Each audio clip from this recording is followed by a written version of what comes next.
The reality is that reality does not exist. Hello and welcome to the next instalment of Psychology on the Sofa. That is the topic that we're going to discuss today. So grab yourself a cuppa and let's get started. So reality is defined as the state of things as they actually exist, as opposed to an idealistic or notional idea of them. Yet the majority of your day is built around false realities. In actual fact, most of your day isn't a reality at all. So sip the tea, then I'm going to walk you through an example. So you wake up, your eyes, they feel tired. Your brain tells you that you're tired.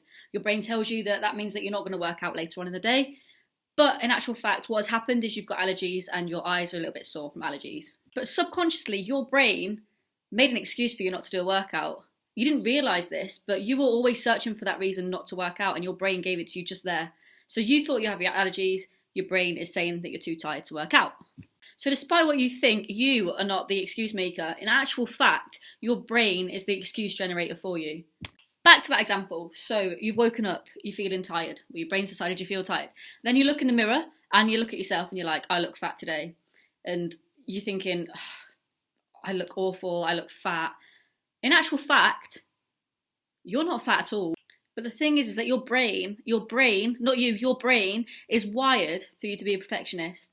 So for that reason, you then look into the mirror and you look for imperfections because it confirms what your brain is telling you that you are. It confirms your identity of being a perfectionist. It confirms that you think you've got this opinion of yourself as fat. Looking in that mirror and finding that fat confirms it. Yet despite the fact that your friends tell you time and time again that you're in perfect shape or, they're not even looking at your fat or your body, your brain always tells you that you're fat. So your perceptual reality is that you're fat, and that's what your brain is wired you to think due to your imperfections. But the actual reality is that no one really cares what you look like. Everyone loves you for who you are. You're funny, you're hilarious. That means the same thing.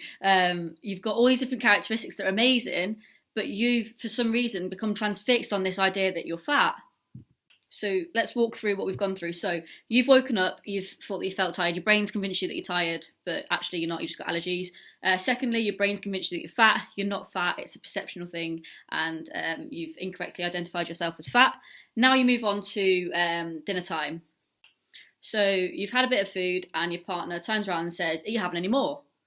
Your brain goes in overdrive. Your brain is flicking, telling you, oh my God, he's calling you fat, because you've thought about the whole day, you've thought about the fact that you looked in that mirror and you saw fat.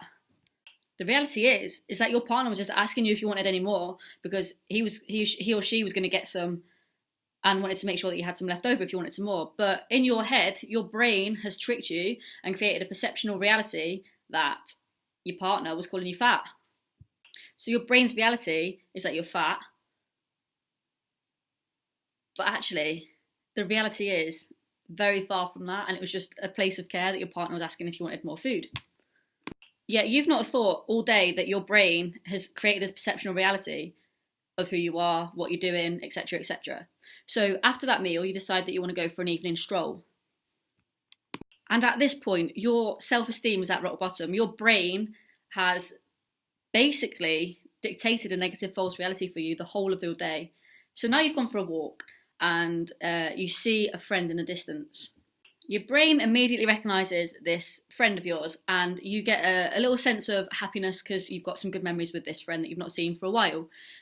However, the friend doesn't acknowledge you at all. So you go home and you think, oh my God, what have I done wrong? Why does my friend hate me? Why didn't my friend acknowledge me? Etc., etc.